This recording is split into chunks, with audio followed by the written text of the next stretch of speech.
How are you doing? We are back at Memphis Communiversity. Today we are practicing some AP Calculus free response questions. One of my favorite FRQ topics, it's going to be area and volume. And today we're going to be doing the question that I deemed difficulty 2 out of 10. So slightly harder than the difficulty 1, but we're still getting used to the process of doing volume by cross sections and volume by revolution. So just like in the first question, this question is going to be calculator. And we have these two graphs. One thing is that you might need to be able to identify these graphs. I labeled them, but just in case they didn't label them, f of x is going to be the cosine looking thing. It's the wave. And then g of x is going to be this parabola. So again, this question shouldn't be any more difficult than difficulty number 1. Maybe it's a little harder than that one. But if you haven't checked that out, and if you want to have a good basis of what's going on, please watch that video before you watch this video. And also, we do have several videos on area and volume on our channel, so please check that out if you have any issues with volumes by cross-section, volumes by rotation, and area, even arc length for BC people. But let's get going with this question because I'm pretty excited about this question. I did write this question. It is based off old AP exams though, so it should resemble what would be similar to a real AP exam. So let's get started. So again, this is f of x, this wavy thing right here. This is g of x.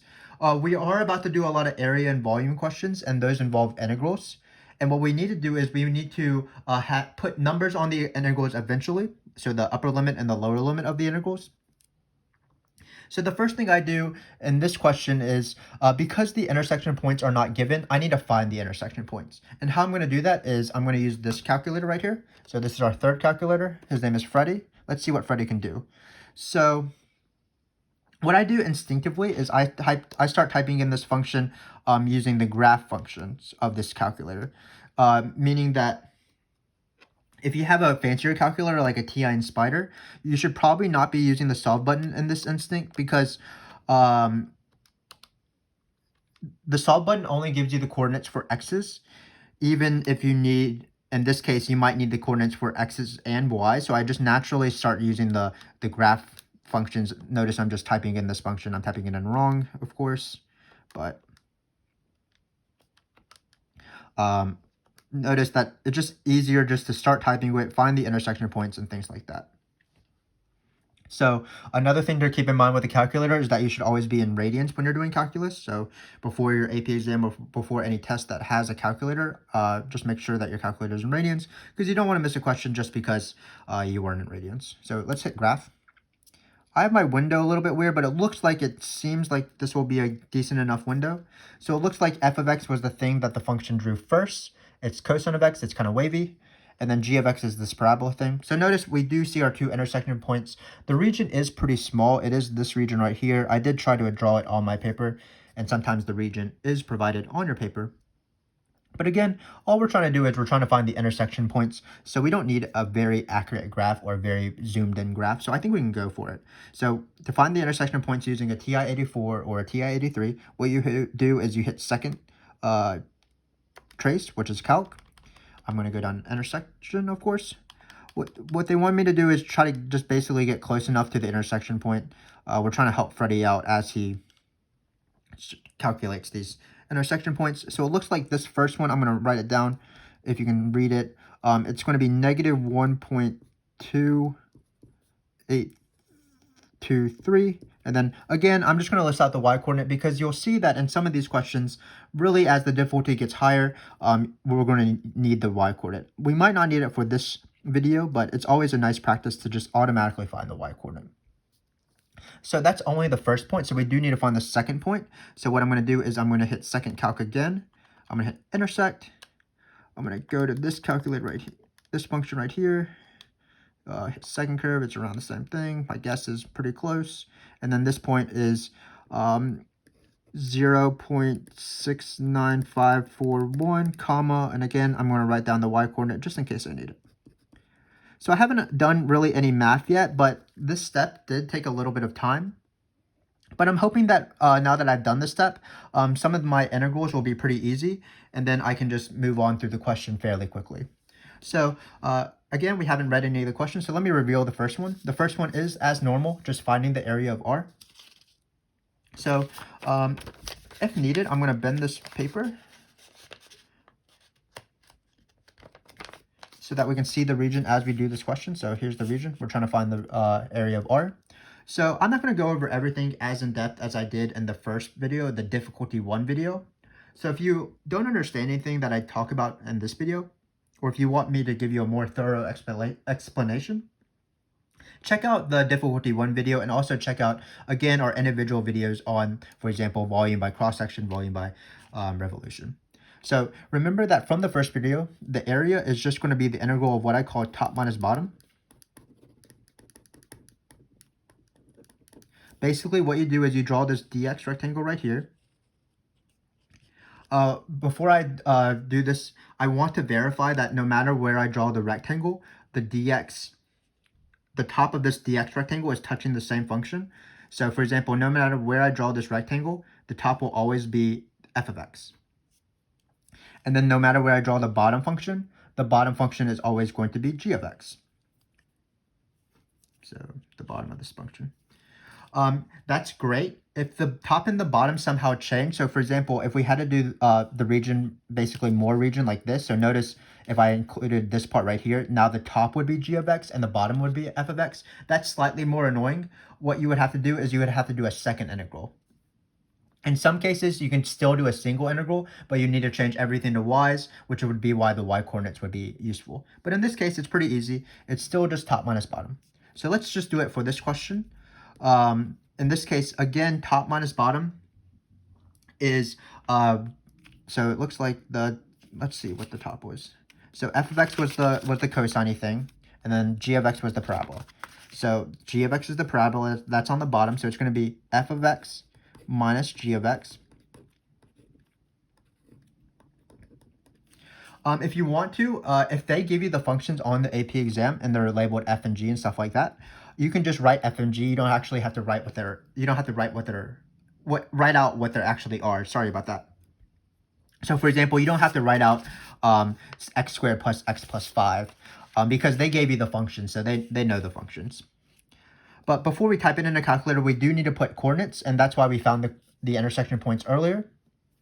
Because all these things are x's, we're going to do x coordinates and not y coordinates. So this x coordinate, the left end x coordinate is going to be right here. I didn't write it very clearly, but it's negative 1.20823, if I can read my own handwriting. The next one is going to be 0. Again, we're going to do the x coordinates, so 0.69541. Just for your benefit, because f of x and g of x is not written, I'm going to write them on the side. So I'm going to write equal here, and we don't really need the picture anymore. So let me remind you what f of x and g of x were. It's going to be the integral of cosine of 2x. Again, cosine of 2x plus 6. Again, you don't have to be super careful with writing all of this out. You can write f of x minus g of x. If you do choose to write it out, just be careful with parentheses. Notice how careful I am. I always put my top in parentheses and my bottom in parentheses, and I do top minus bottom. These numbers don't change.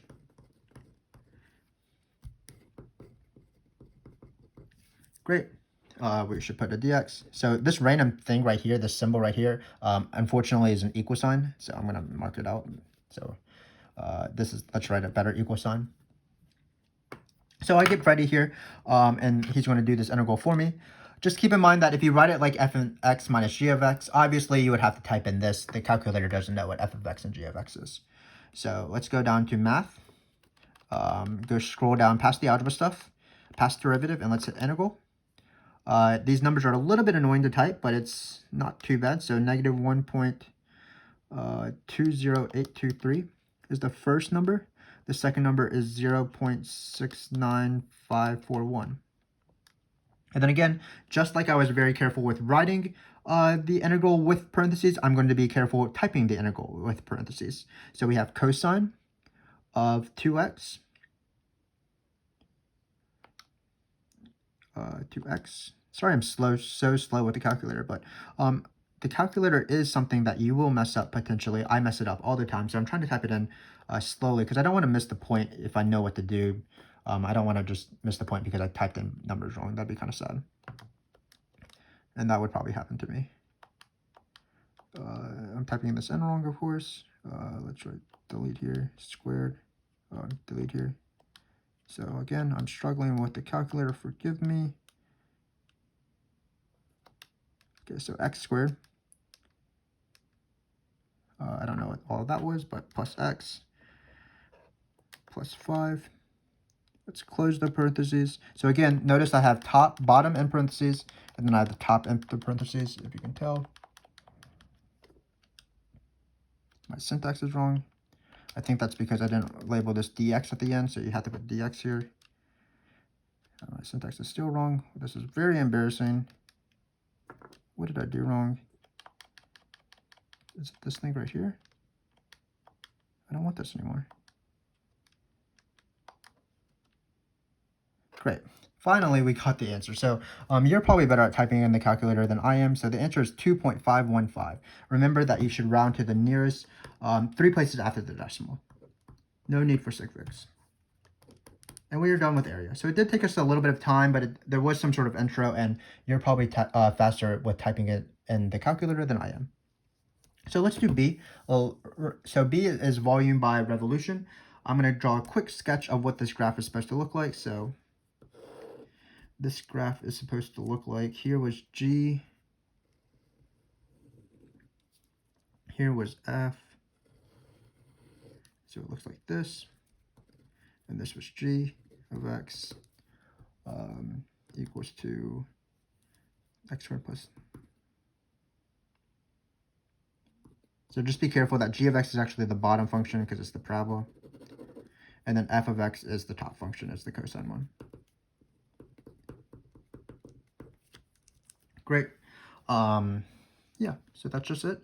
Obviously, you don't have to redraw the picture every time you do this, but I'm doing this for your benefit so that you can see the picture as I do the question.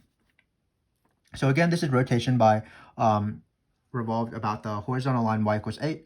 You don't know this, but this is, remember from our graph that 8 is actually going to be above this curve. So y is equal to 8 is going to be right here.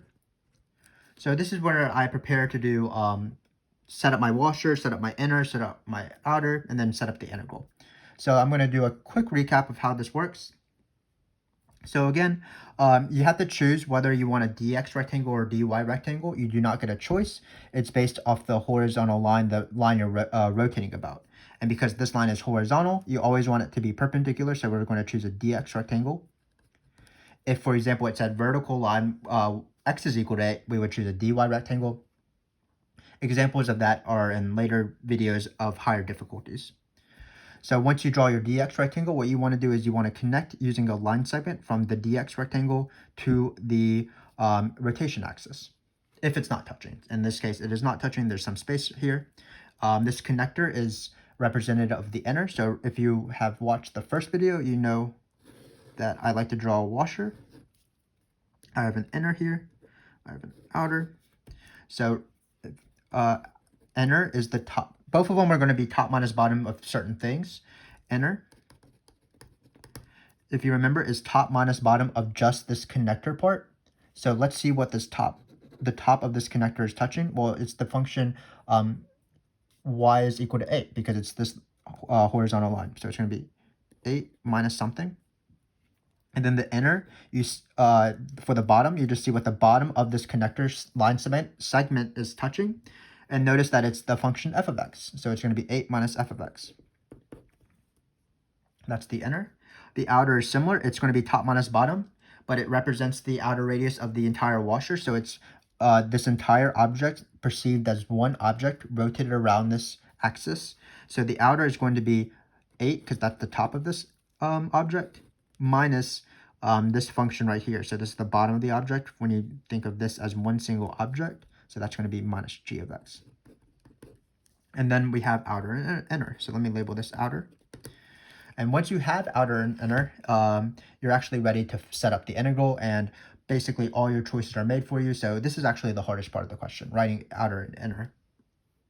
Again, if you want to see some practice on this, please check out our videos on revolutions. So I'm ready for the formula. Let me remind you that you should always remember your pi in the front because we're doing areas of circles and we're going to sum them up. The formula is outer squared minus inner squared, because it's pi r squared minus pi r squared, where outer r and inner represent the radii, I guess, if that's Latin. So in this case, the outer is 8 minus g of x squared. Again, you don't have to write out the entire function what g of x is. And then we have 8 minus f of x squared dx. And then on the numbers, we do have to choose numbers. Remember that it's not based off the actual number 8, for example. It's actually based off whether we drew a dx or dy rectangle. In this case, we drew a dx rectangle, which means similar to the first question, we're going to be using the x coordinates. So these x coordinates right here. So let me put those x coordinates in for you.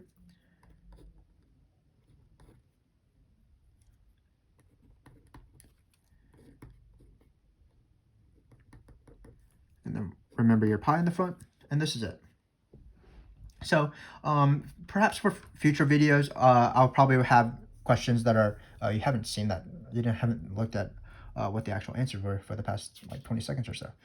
So what I was saying is, perhaps in other videos, I'm going to write the lovely words "write but do not evaluate" the integral. But for now, we in these difficulty levels, we do want to just practice using the calculator. So I am going to type this guy out.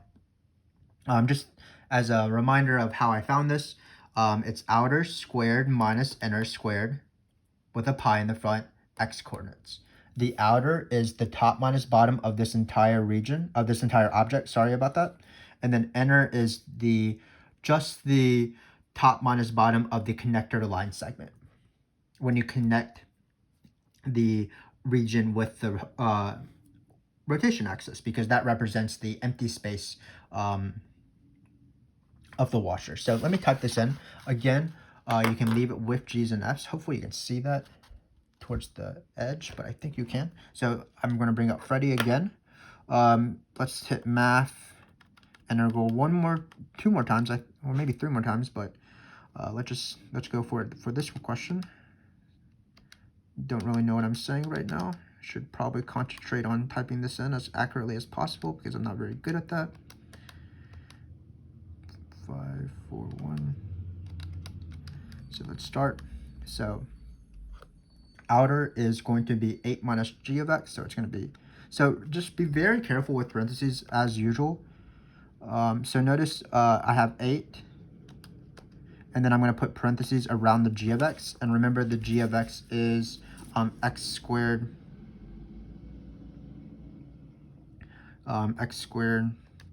plus x plus 5.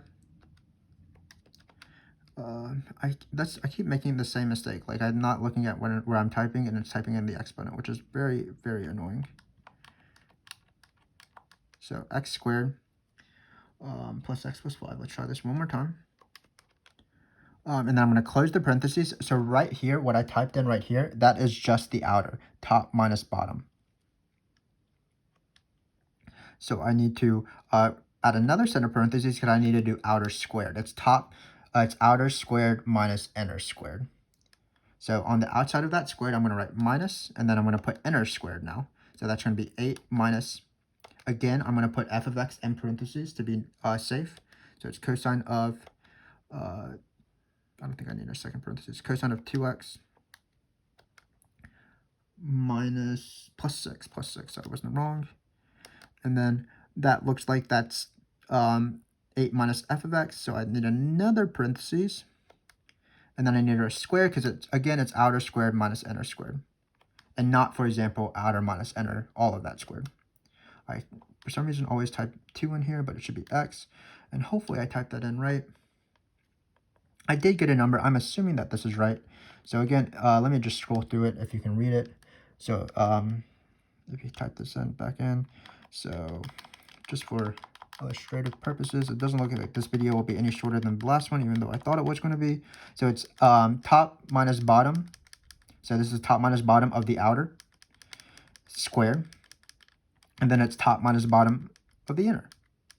All of that squared. Great. Remember that at the end, you do need to multiply by pi. So times pi, which is right here. And we're good to go. 34.45957.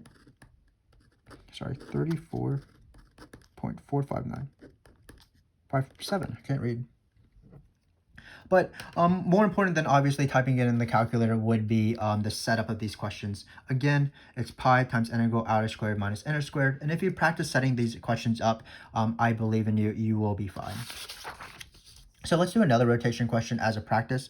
And here, let's actually change the question. So we're going to find the volume. We're just going to write. So instead of find, we're going to write but do not evaluate because I don't want to type it in another time. So forgive me for my laziness.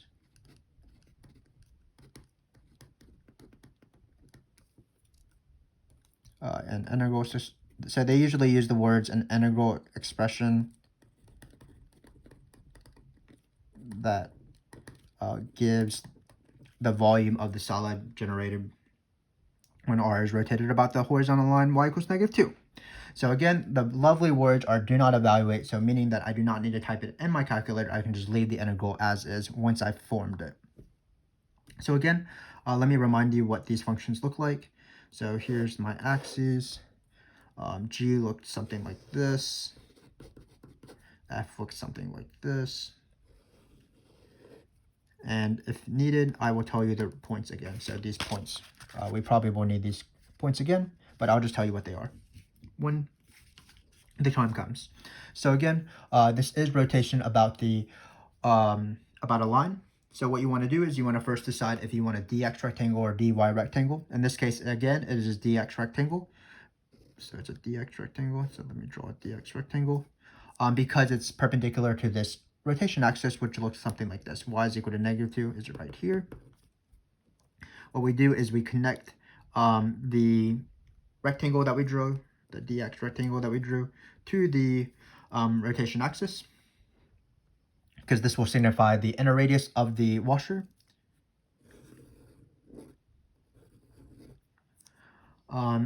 There will be ones where it's going to be a dy rectangle, I promise, as these videos, throughout this video series. So again, this is still difficulty 2. So what I'm trying to get you guys to do is just get more comfortable with rotation questions. But eventually those harder questions will come if when you are ready for them. So we have inner here and outer. So this is outer, inner. So I like to tackle inner first because inner is just the top minus bottom of the connector. So if you look at this right here, this is the connector. What is the connector literally touching at the top? Well, it's going to be g of x right here. I wrote it for outer. The inner is just the connector. And then what about the bottom of the inner? Well, it's going to be -2, so it's going to be minus -2, which is the same thing as g of x plus 2. So again, this is the inner, just this connector line segment. It does signify the empty space of the washer, so we introduced it. It's actually not there. It doesn't contribute anything solid when we do the volume.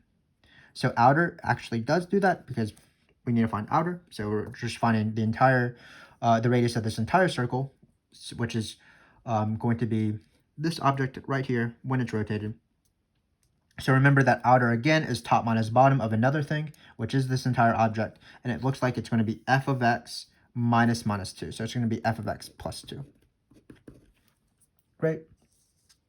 And now, once you have found the outer and the inner, you should be good to go. Just don't forget your pi.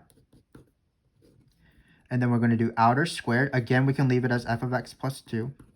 So this is outer squared minus inner squared.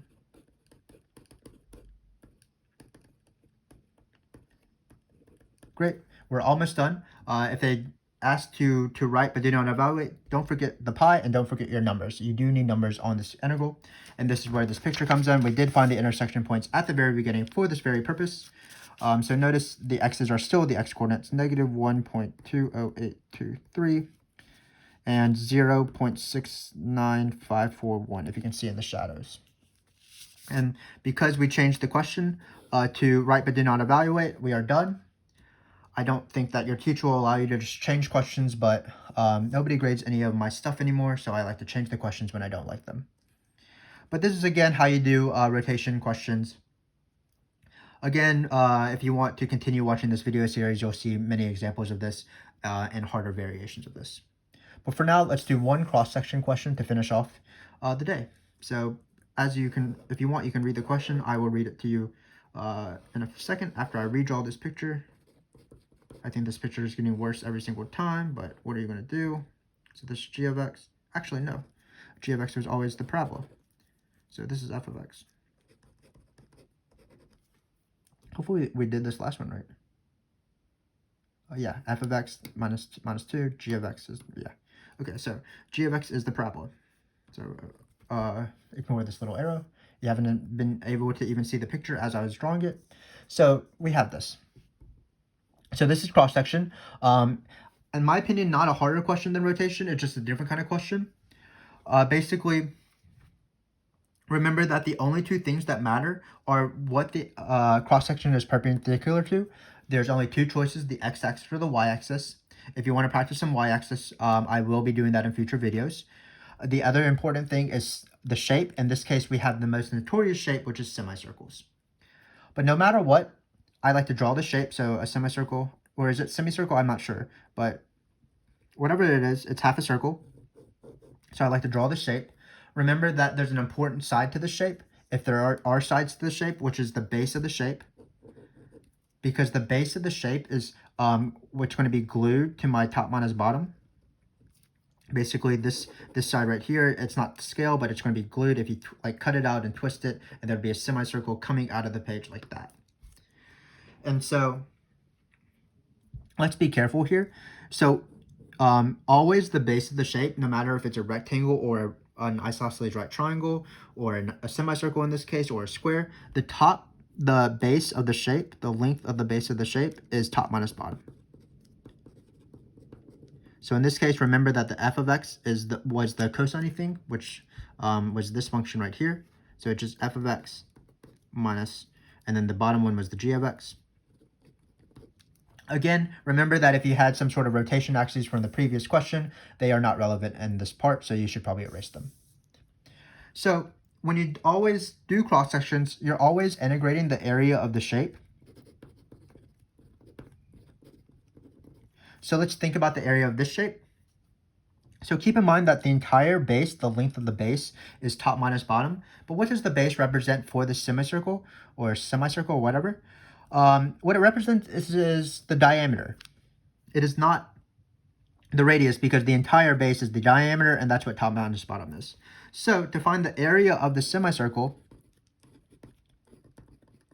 well, the area of a semicircle is pi r squared, just like normal, but we divide it by 2 because it's a semicircle, it's half a circle. So in this case, what it's going to be is, I'm going to put the pi over 2 in the front of the r squared. It's going to be pi over 2 times r squared, but r is not going to be f minus g. R is actually going to be f minus g divided by 2, because this is the diameter. So this is going to be f of x minus g of x over 2. This is what r is, and then it's r squared. So this is the area of our semicircle. Hopefully you can see that on the edge. Great. So it's pi r squared divided by 2. So there's actually 2 divided by 2's, which I'll mention. This divided by 2 is because of a semicircle, because we're doing the area of the entire circle divided by 2. And this divided by 2 was that the base was the diameter, so we had to do divided by 2 to get the radius. So once we have this formula, basically we're just going to stick this guy in the integral. So I can try to raise this so that you can always see this. I'd like to take my constant outside, because I can do that for integrals. And then again, it's going to be f of x minus g of x divided by 2 squared. Just keep in mind that this divided by 2 is inside the square, because again, this divided by 2 is for the radius, and all of the radius is being squared. If you really wanted to, 2 squared is equal to 4, so you can change this constant to be pi over 8 times the integral of f of x minus g of x squared. Sometimes you see that in the solution sets for these AP questions online. But this is the answer. We do need numbers, so let me remind you what the numbers were. Because we're doing perpendicular to the x-axis, we drew a dx rectangle, which means that we are going to, again, be using x-coordinates. So this is coordinates right here. So let me squeeze those x-coordinates if possible on this integral. So negative 1.20823 and 5.251. I can't even read my own handwriting anymore. Was this 5 or 7? It doesn't matter because we don't want the y-coordinate, we want the x-coordinate. So it's the x-coordinates again, so I'm messing up. This x-coordinate is the left number, and then this x-coordinate is the upper number. So it's going to be, this is getting very messy, 0.69541. And what we're going to do is we're going to type this in a calculator one last time. So let's do that. Again, let's be very careful with parentheses. So menu, integral. Again, we're going to be typing in these same numbers. So it's negative 1.20823. And then it's 0.69541. And I just declared it because I'm an idiot. Great. And I typed it in wrong because I'm still an idiot.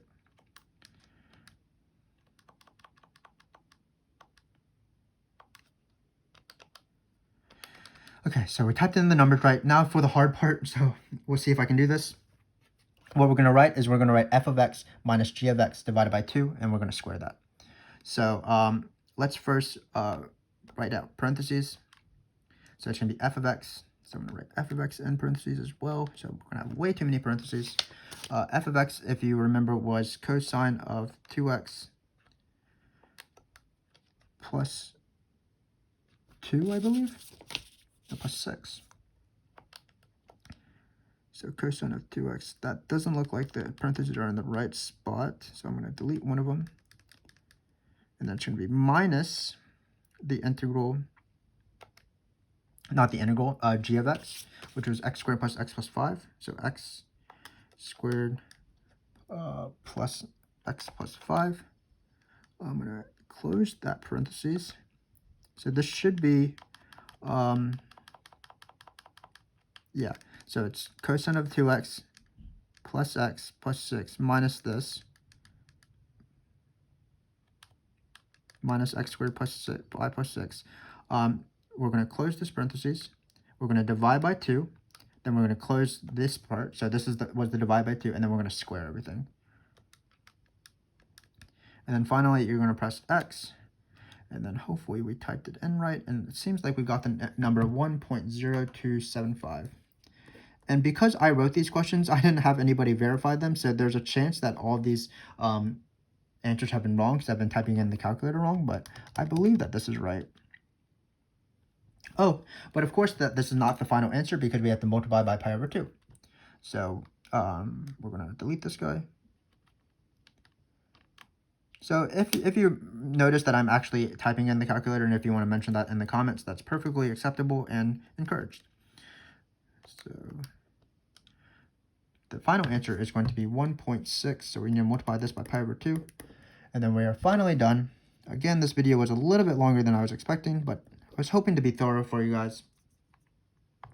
But again, this question was pretty similar to the first question.